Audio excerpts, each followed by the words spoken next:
Professor Renato Epifânio sobre a tradição joaquinita. Então, muito boa tarde a todos. É com muito gosto que Manuel Gama, aqui está. O Manuel Gama não está o Renato, está o Renato primeiro, não, como quiser. Seria... É para Estava encaixar. a seguir o programa. É para encaixar. Está bem, professor. Poderá É para encaixar. Então, perdoem este pequeno contratempo, professor. Movimento 57, no sentido do alinhamento temático. Professor Pinheiro.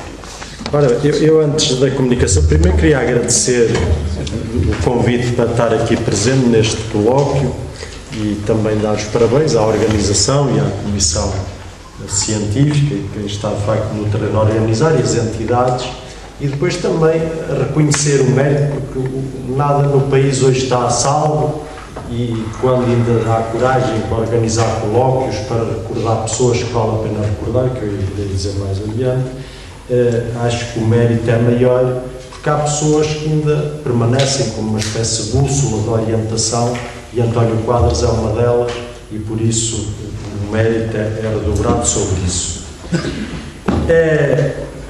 Num primeiro momento, eu serei rigoroso, que já estive a selecionar na questão dos 15, 20 minutos, portanto a senhora moderadora não terá problemas. Num primeiro momento, eu queria dizer que sentia uma obrigação moral de um dia fazer um agradecimento público a António Quadros, e essa obrigação a dois níveis.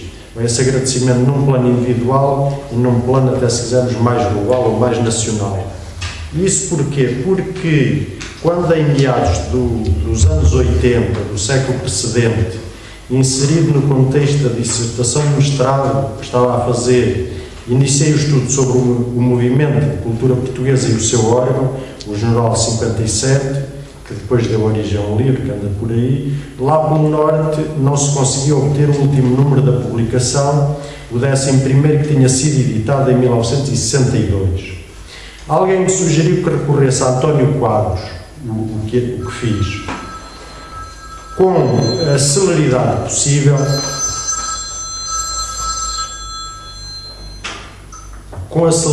possível, e uma simpatia inexcedível, foi-me remetido o solicitado, que fotocopiei e devolvi.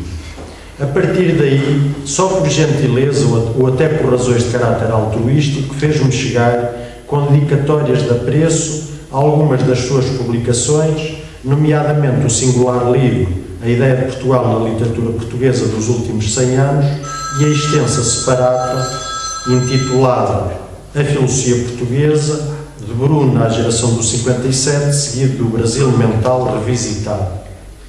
Associo a esta gratidão o testemunho sobre o 57, simpaticamente dactilografado, pois a sua letra não é das mais legíveis, que vários dos presentes certamente conhecerão, e que na altura ele me mandou, como eu disse, dactilografado, uma máquina certamente moderna para a altura, que hoje será um instrumento arqueológico, uma máquina de escrever. Nas folhas do texto, António Quadros ainda apusera algumas notas manuscritas de aperfeiçoamento de conteúdo. Eu tive muito gosto em oferecer o original desse documento à Fundação António Quadros em tempos recentes. Em segundo lugar, o meu reconhecimento vai para a sua pedagogia a ensinar os portugueses a gostar de Portugal. A sua vasta obra, predominantemente ensaística, mas também o amplo rol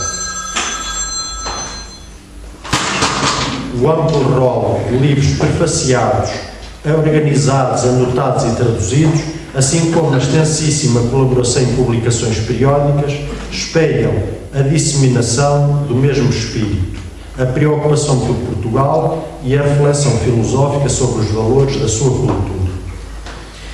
No segundo momento, portanto, isto era mais de introdução, irei falar então do tal movimento 57, que farei, mesmo a comunicação é um bocadinho mais extensa, mas também cumpriu os caracteres ou as palavras que foram exigidas, porque tem que haver regras, e eu gosto de as cumprir, e por isso, dentro daquilo que tenho, ainda fiz uma síntese e espero dar alguma ideia sobre aquilo que o Dr.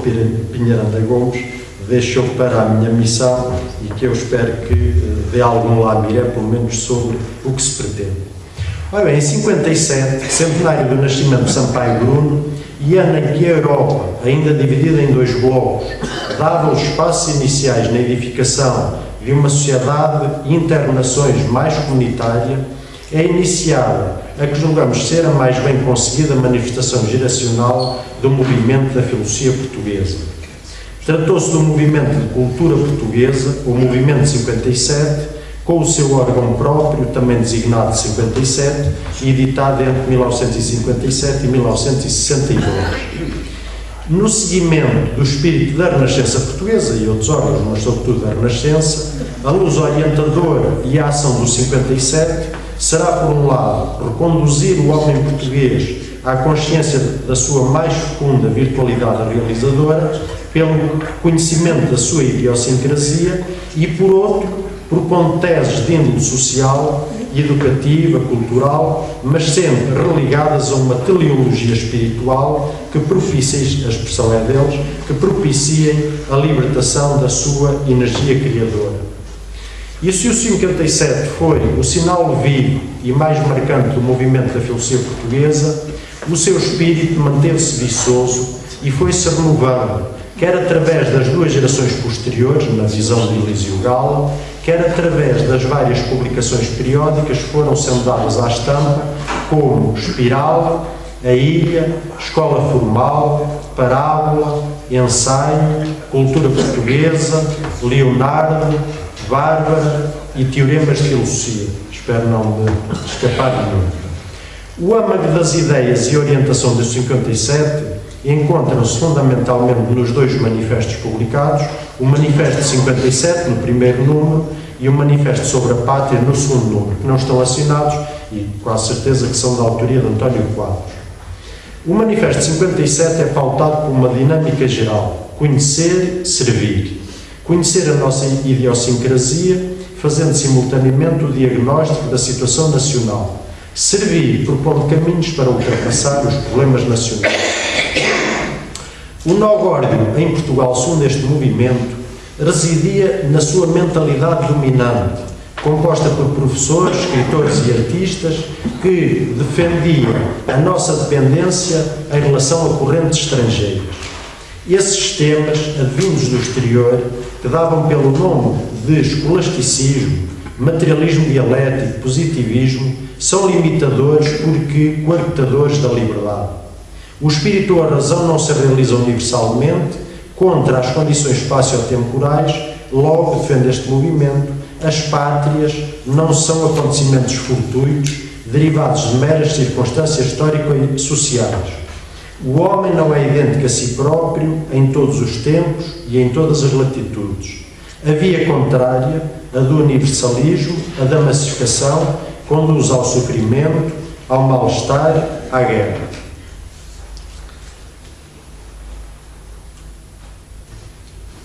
Para vários elementos do 57, era postulada sempre que, a frase deles, não pode haver autonomia política sem autonomia mental e cultural. Este princípio da autonomia mental e cultural é precisamente o filosofema fundamental do 57, que nos aparece ao longo das teses defendidas no seu jornal, em particular nos dois manifestos a trás referidos, sob a denominação de ideia de pátria. Concepção a que estão diretamente ligados o pensamento e a criatividade de António Quadros pela proposta do conceito de patriosofia. Pela ideia de pátria se dá lugar à especificidade, ao diferente. É ela que dá sentido à ação e é por ela que se manifesta a teleologia própria.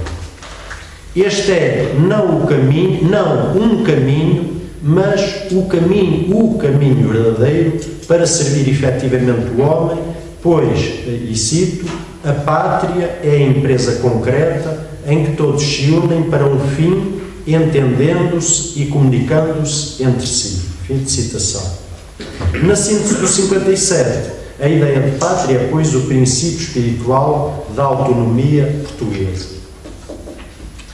Não há pátria sem filosofia da pátria, como se postula naquele manifesto, o Manifesto sobre a Pátria.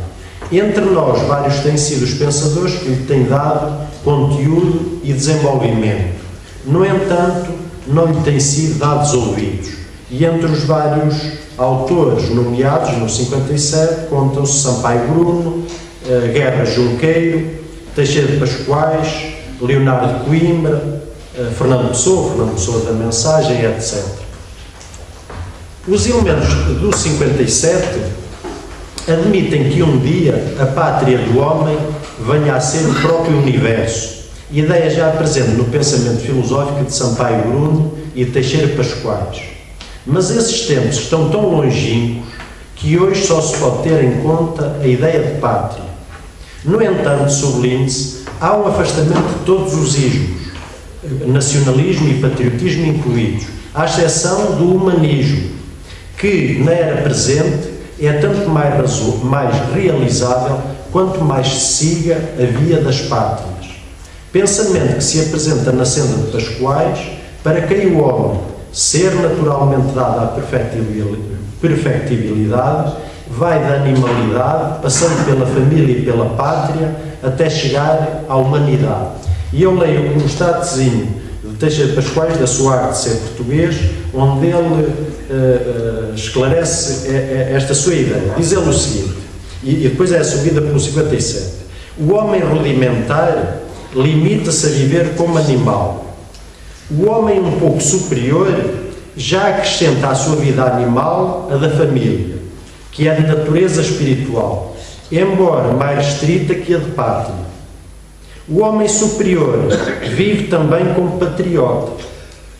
E o homem sublime, o santo, por exemplo, vive ainda a vida da humanidade e mesmo a do universo. Portanto, além da pátria, ainda haverá outro momento. E conclui ele, família, pátria, humanidade, representam seres espirituais cada vez mais complexos. Fim de citação. Passados alguns anos, após a atividade deste movimento, o seu principal mentor e dinamizador, António Quadros, deu-nos um testemunho sobre o seu espírito e a sua ação. Segundo ele, o bom combate, e a expressão é dele, o bom combate deste movimento foi o da autonomia mental e cultural. Nessa demanda à filosofia, a capacidade de pensar criticamente seria o caminho certo para encontrar e trilhar, e expressão dele também, o pensamento teleológico português, para insuflar dinamismo às instituições, ao ensino e à cultura. Naquele tempo, a década de 50 do século XX, na leitura de António Quadros, a sociedade portuguesa estava embebida de influências estranhas a um telos nacional, destacando-se nesse processo negativo a universidade, que era, três conceitos dele, era positivista, materialista e estrangeirado. Ou seja, o predomínio de um pensamento estrangeirado entre nós, que Fernando Pessoa já diagnosticara como uma forma de provincianismo mental, arrastou-nos para, nas suas palavras, o grau zero da Portugalidade, em que nos encontramos hoje, 1985, quando ele escreveu. Dada a importância e pertinência no tema do presente estudo, optamos por produzir o referido testemunho na íntegra, que ocupa cerca de página e meia, aliás, já é a segunda vez que o publico, mas que é muito interessante sobre o 57 e que depois, se alguém tiver curiosidade ou interesse, poderá ler. Seguidamente, eu falaria um pouco do movimento posterior ao movimento 57, ligado à revista Espiral, mas que vou deixar, pois já foi referida essa temática, e passava já à parte conclusiva com 4 tópicos rápidos. Primeiro, a ideia de pátria não é um conceito meramente operatório. Embora ela tenda a coincidir com o de nação, esta, no dizer de Jorge Miranda, corresponde a um conceito cultural, onde ressaltam elementos intelectuais, enquanto a pátria assenta toda em elementos de afetividade, portanto, coisas diferentes. Segundo, a ação do movimento da filosofia portuguesa, na qual se inclui o 57, tem sido meritória, concebendo a filosofia como uma arte, nas palavras de João Ferreira, pautada por balizas muito menos estreitas do que aquelas que determinada crítica quis fazer crer, tem orientado a sua atividade num tríplice aspecto: dar primazia à filosofia portuguesa sobre outras formas de pensamento, fazer um levantamento do acervo filosófico português e dar-lhe a devida valorização, e ainda radicar e individualizar o nosso modo específico de pensar. Terceiro tópico: no momento com tendência para